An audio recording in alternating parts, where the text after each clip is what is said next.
Everybody, how's it going? I wanted to play a little bit of Chroma with you all, so that's what we're doing today. Now, I want to show off this Maul deck that I've been working on. I have been playing a variety of strange decks, and I thought it would be fun to kind of take you through them a little bit. A lot of players, when they start out, they start playing with the starter decks, and of course, that's what they afford, nothing wrong with that. But I would like to encourage you all to try out some of the different heroes in the game, because there are other heroes than the starter heroes, and they are quite fun to play. So, what we're going to do today is we're going to have a look at Maul. Let me show off what the list is first. So we're going to go through this really quickly. First, we need to talk about Maul, of course. Maul's primary ability, give target allied companion +1 attack. This isn't that crazy. This is not that interesting. What is interesting is this. Secondary, enter the story. Now, this is a very brief description that is not very complete, you might say. But the reason for that is because it's very difficult to describe this in a brief way. What this does is it allows Maul to become a companion. You can actually put Maul down in the story as a companion and then fight with him. Now, what's really important about that is that when Maul is a companion, he actually retains any buffs you give him permanently. So you can really build a very strong companion that can fight for you as you go through the game. And that's exactly what this deck is aiming to do. The ultimate, here we've got all allied companions fight their opposing companions. If they don't have an opposing companion, they fight a random opposing adjacent companion instead.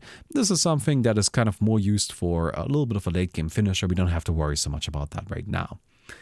What we need to worry about right now is our buffs. Now, you may notice that Maul is a hero with only red and blue mana. And if we look at my mana curve, we go 2 red, then a blue, then we go all the way up to 7 red, and then finally another blue at 8. Now, why do I play a card like Mutation or the Knife-Made Vice or a Minor Disagreement? These are very distinctly not red cards. That is true. That's because this deck is actually kind of trying to dip a little bit into green to buff up Maul with some very powerful effects. We can use Mutation to give Maul Warded, we can use Knife-Made Vice to give Maul a double attack, and we can use a Minor Disagreement to give Maul Overwhelm, which are very, very powerful effects that we want to have on him. We are using blue mostly to enable that, so we play 3 Benefactors and we play 3 Moments Between to generate chromatic mana. And the rest of this is just kind of like a rally package so we can maintain some momentum. So we are mostly using red as kind of our onboard presence and then blue to enable some green support for Maul. It's a bit strange, but it's actually surprisingly effective. So I'm looking forward to playing it a little bit. Now, I'm uploading this video to both my private YouTube channel and then also the Chroma YouTube channel. If you're watching this on the Chroma YouTube channel, hello, I'll be uploading stuff every once in a while. In case you somehow don't know who I am, this is my game. I made this. Not on my own, of course. I have a pretty significant team behind me. Well, we're not that many people, but they are significant to me. They matter. But still, I have a team behind me that is working with me on this.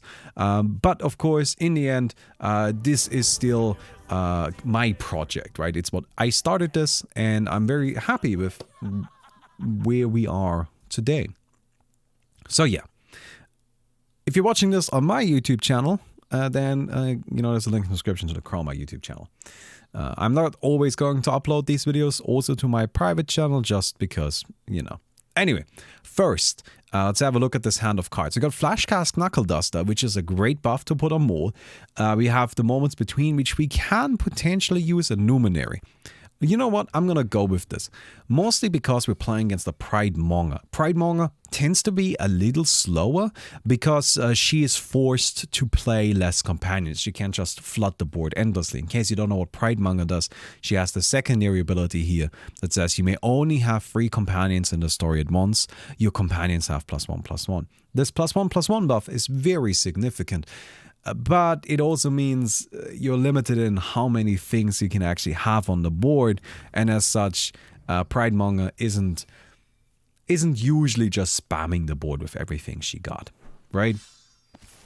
Anyway, there's a pretty big benefactor right away. That's fine. We're going to go into this with more. So this is what it looks like. You can see now we are, we have turned around. Our opponent can still attack us. They can attack us in the back. But we have Maul in the story. After we wait a turn, just a normal summoning sickness, Maul can actually attack. One of the problems with this, of course, is that Maul is also susceptible to anything that another companion might be, making our life just a tad bit more difficult. Oh, we just got an interesting, very powerful card that we need to think about. So this right here is the Solar Witness. Dawn, and at the start of your turn, if I'm 1 page removed from exactly 1 allied enchantment, and that is my closest enchantment, I gain +3/+2 and deal 4 damage to my opposing page. So the important thing here is that this is something that allows you to put out a big, scary threat, and we want that. So let's maybe go ahead and play the moments between here. This just kind of slows down our opponent a bit, which we're always happy about, but we're probably gonna be taking a bit of damage here. So yeah, anyway, moments between, great card. It's an enchantment. Your opponent can't draw more than 1 card each turn. We're using this as more of a secondary effect, but honestly, against a lot of decks, that's actually really useful. You know, they want to draw cards, they want to kind of take it slow. Moments between says, nah, not right now, not today. Very nice effect.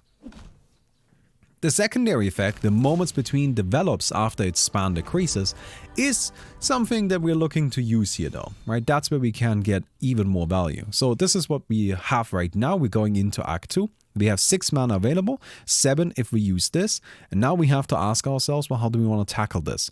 I think we're probably going to go ahead and activate this right now. Then we use the Solar Witness, which, by the way, this says 1 page removed from exactly 1 allied enchantment. What that means is that there needs to be an empty space, right? So if I play this here, I wouldn't get the trigger, but if I play it here, I do. So let me go ahead and play the Solar Witness, and let me actually make sure I have all of the right mana queued. Very good. Play the Solar Witness. We get the buff. We shoot. We have a 5/6 on the board. Now, I play Solar Witness in this deck because it's another really big threat that needs to be dealt with. And what we're kind of trying to do here in general is we want to create this really big, scary Maul that is strong enough to kind of carry the game on his own back.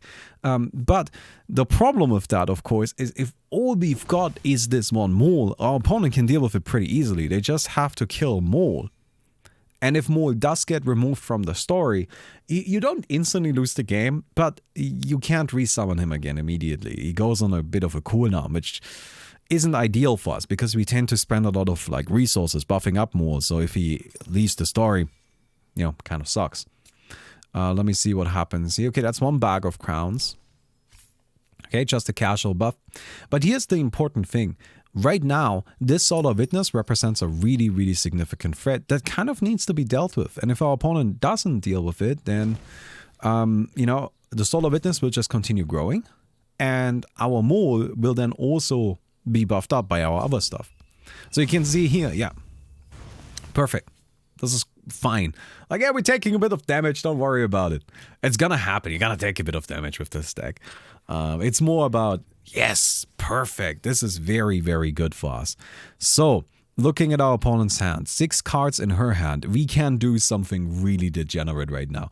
I was originally planning on buffing Maul at this point, but we just drew the Monomaniac. This is kind of a really... Okay, this is a bit of a mean combo. Maybe don't do this too often to your opponent. Do not do this to your friends, mostly. Unless you really want your friends to be mad at you, then do this. So I'm going to play the Inexoron, which is a golem. If I now play the Monomaniac, Monomaniac discards your hand and then draws 4 cards. If you control the golem, your opponent does the same. So I have a golem in play. So both of us will discard our hand and then draw 4 cards.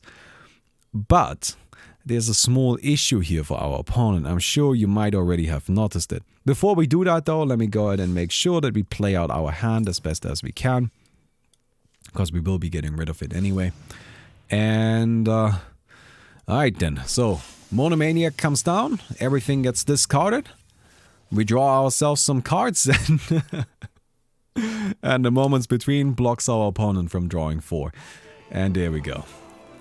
Yes. That is not unusual to see. So this is kind of like another thing you can do with this deck. It's honestly, it's more of a softer theme. We don't actually have that much there to enable that combo. And most of the time, we just use Maul, we use the Monomaniac to refill our hand, right? But you could see right there that occasionally you get the setup, and when you do, oh, it is so juicy. I just don't think it's worth building the entire deck around that setup because it is a little bit unreliable, right? There isn't necessarily a guarantee that you're going to get it every time. Since it's, you know, a combo of 3 different cards, and ideally they are cards you want to kind of play to build momentum, right? Alright, we're playing against Nail, who's got 1300 MMR. That is actually the highest MMR I have seen so far. So that is going to be interesting. We've got 2 Inexorans, 2 Luminaries. This is way too slow. We cannot keep this. Much better. Much, much, much better. So let me go ahead and get this Paragon Recruit. How do you counter the moments between cards? Well, any sort of enchantment removal will do. Also, just kind of wait it out is often fine. But honestly speaking, it's the kind of card where it's just like, I don't know, it's not actually that powerful unless you get like a crazy combo with it, right? Please don't take this as like please don't look at this and then be like, oh my god, that card seems crazy strong. It is strong, for sure, but we did get very lucky right there. Alright, you definitely can't do that reliably. On top of that, our opponent wasn't really doing anything. That's always important to keep in mind, right? Like, you can do whatever you want if your opponent just doesn't do anything. Alright then. So, we are going up against the Dragon Beetle here. Dragon Beetle, big and scary. We want to do something about it. We could play the moments between right now, but it's not fantastic. I think we're going to play Mournful Tutelage. It is worse against Tani because Tani has this ability which deals 1 damage to an opposing page and 1 other random opposing page. But importantly, this can hit enchantments and reduce their span instead. So it's a really good ability for managing enchantments, and Tani is actually one of the best heroes if it comes to fighting enchantments. Which also means that we're probably not going to get as much value out of the moments between here. For now, I think we do want to get rid of this Dragon Beetle if we can. So I'm going to play the Mournful Tutelage. We can still get 2 uses out of this. Tani might play Awe, but I think this is more of a tempo deck. You wouldn't play Dragon Beetle in a deck that you play Awe. Awe is one of the kind of biggest problems with playing Maul, because it really like shrinks them and you take a lot of damage. So we want to avoid that. Don't worry, I will explain what all does in a second. First, we need to figure out this turn. I think right now what we're going to do is we're just going to sacrifice the Paragon Recruit. I honestly don't think it's going to be the most valuable card here.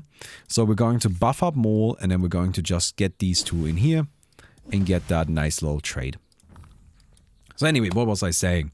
Yes, so Awe is a card. It's a 5-mana devotion spell that is pretty simple. All it does is it turns all companions into 1/1s. That in of itself wouldn't be a big problem for most characters, but it is a big problem for Maul, because Maul is in the story. Now, Maul will have both his attack and his health reduced. The way this works is that when Maul's health is set to a value like it would be for other companions, he instead takes that amount of damage, right? So when Awe would try to... Oh, that's not good. Ooh, okay, we're looking a little rough. Alright, Maul got bounced into our hand. We're not so happy about that. I think we'll just slam the Solar Witness. That was actually bad positioning. Should have played him on the left probably, but that's okay. It's not that big a deal. Alright, we've got another threat down. So, what was I saying? So when Maul's HP would be shrunk to 1, instead he takes damage equal to his health minus... Like, equal to his health minus 1, right? So that he would have 1 HP remaining. And usually that gets blocked by a barrier. So you tend to just kind of drop to your next barrier. But it is still really scary because it is a lot of damage, right? Or can do like 15 damage against Maul sometimes. And then secondly, it can actually really significantly reduce his damage output. And that is almost a bigger deal. You need your damage output as Maul. Alright. Nice, we get the Solar Witness. Still Still looking strong, still looking good in the story here. So our opponent is looking to resurrect a dragon beetle, it seems. See, this is why this would have been better positioned over here. Because now if I trade, the dragon beetle will resurrect in the very left page. And then I can't kill it with the Solar Witness trigger here. We do not want to attack the hero directly because we would just be wasting a lot of damage. So we definitely are looking to trade here. The question just is, what else do we do? I think it's probably best if we just try and establish a bit of a board. So we will play the Paragon Recruit here. And then make sure that we queue our mana correctly. And play this Frontline Overseer. Probably around here. Although I think that I actually played the Paragon Recruit in a bad spot. And then we will go ahead and buff this guy up to have a little bit more health. And now we can play the Flashcast Knuckle Duster to give another +1/+1. I'm not sure if that's needed. We will just trade right now. The Dragon Beetle can't attack anyway, so we don't need to stress too much about it. Does Tani get to choose which card you shuffle away? So we have already seen that our hand has been messed with quite a bit. This is Tani's secondary ability. Shuffle a random card from your hand into your deck and then draw a card. Your opponent does the same. You cannot control which card goes away. Not for yourself and also not for your opponent. It is still a bit annoying because it just kind of constantly disrupts whatever your opponent has planned. So, for example, I did have a plan kind of in mind with going for the Moments Between with maybe a Knife Made Wise, but that didn't end up coming through. And I was kind of hoping to maybe buff up Maul in some sort of fun way, but that didn't end up coming through. Honestly, just kind of having a bit of a hard time against Tani right now. But that's okay. We can maybe see if we can make something else work here. Our deck in particular actually requires a little bit of thinking ahead, which makes this a rough matchup right now. Oh, this is difficult. We have 2 Knife Made Wise. I mean, it's a good card, but we just don't have anything to get value out of it right now. So, I think for now we're going to play our Maul back into the story. We can... we probably need to trade here, right? I don't think I can afford to leave this 9/8 in the game. So let's get rid of this. It sucks a little bit, but in the end, we can't afford to fight against that. And then we want to play this Flashcast Knuckle Duster. We're going to apply that to Maul right now, because it is one of those effects that is just absolutely tremendously powerful on Maul. And then I will buff this guy and trade here. Well, yes, that does leave my Frontline Overseer a little exposed. The important thing is that the Frontline Overseer has 2 HP, so Tani can't just primary it down. Tani's probably going to use the secondary, and I really hope it doesn't hit the Monomaniac. We have 2 cards that we are happy to get rid of, but if we lose the Monomaniac, we'll be in trouble. Yeah, it's... Tani is all about disruption. It sounds like I'm talking a lot about Tani right now. I like Tani. I'm not gonna lie, you know? Like, I love all the heroes, of course. They're all my babies, right? I designed every single one of them. But Tani is just one that I'm particularly fond of for some reason. And I couldn't even tell you why. Oh, perfect. Okay, very good. Now, this couldn't have gone better, actually. How much mana do we have available? Well, not quite that much, but it should be fine. So we play the Benefactor, which gives us a bag of crowns, which we can use to buff up our Maul. So Maul now gains plating, which is very good, and also can attack twice.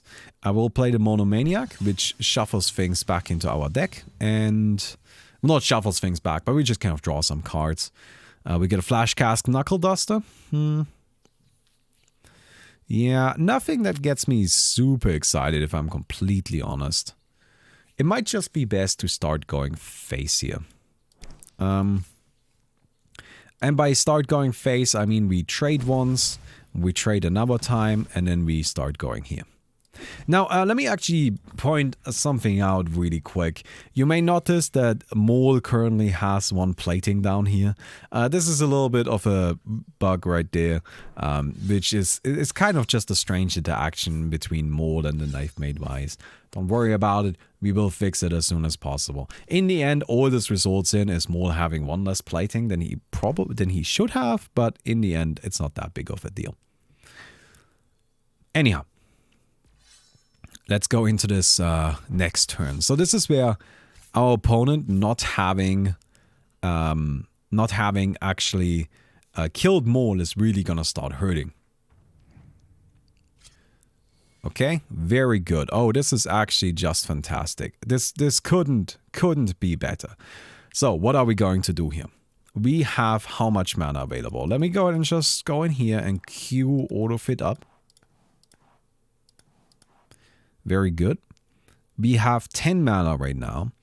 And we have 5, 6, 9 mana worth of cards we want to play. We can fit in the Benefactor if we want. So I guess we might as well, right? So we play the Benefactor here. We want to play this Flash Cast. Oh my god, I screwed up. No. No, I'm so bad. Oh, no. Okay. That was actually a misplay from my side. Now you might be like, wait, what just happened? I was planning to use the Jade Pit Horror to put that down in front of this Will of the Woods, which would have destroyed the Will of the Woods. That would have been nice. It would have been really good for us. But I played the Benefactor in the page instead, which now means I can't play the Jade Pit Horror there, which leaves me a little bit less efficient because the rest of my turn was planned like this. Let me show you. I will play the Flashcast Knuckle Duster. Then I will play the Frontline Overseer. This buffs everything up, makes it nice and powerful. And then I could have used this Monomaniac to trade here, leave this guy alive, attack with Maul into this, which cleaves everything down, which is very nice. And then we can attack with Maul, the enemy hero. And then this guy also attacks the enemy hero. Sadly, we are going to have to do a less efficient trade right now because of my misplay. Right, that's just how it goes sometimes. The game is a little bit tricky and you need to be aware of your options. And right there, I made a mistake. But that's fine. We're going to go ahead and destroy that with our big toad, the Jade Pit Horror. Very powerful thing. Also sort of thematic, you know, Maul being a character from the Jade Pit Horror being obviously another character from the Jade Pit. It kind of fits together, doesn't it? Ideally, what we want on Maul as our final buff is some sort of overwhelm. There are two ways to get it, which kind of like shows you how important I think having overwhelm is. I think overwhelm is actually absolutely critical to your success with this type of deck. This game we managed to get a bunch of buffs anyway, so that's good, but overwhelm really goes a long way. So we have the Luminary Incandescent, and we also play a Minor Disagreement, both of which can get us there. Right now, we're not going to need either though. Usually in Chroma, of course, you go into Act 3. Now, Act 3, Tani will throw everything back into our hand. That's his ultimate, right? It returns everything into both players' hands. Now, when Maul leaves your story, he becomes your hero again. Meaning, if he gets returned to hand, he just disappears. We saw that earlier with Prey. Right? Prey doesn't destroy, but it just returns it to hand, which in the case of Maul is kind of the same thing. Luckily, we can just bypass this right now. We're going to go ahead and give Maul a little bit more of a buff. To be honest, it's not exactly needed because we will just attack here and then attack once more with Maul and twice. There we go. Very good. Give me that juicy MMR. Isn't that nice? And I think that concludes our little video here. I hope you guys enjoyed it. Please feel free to give Maul a try. I'm going to include my deck list in the description. Please experiment with it a bit. But yeah, I think that's pretty much it. So I hope you enjoyed it. If you have any decks you would like me to experiment with a little bit, or, you know, like maybe you have a deck that you would like me to try, just let me know about it and I will give it a shot. All right, I'll see you guys around.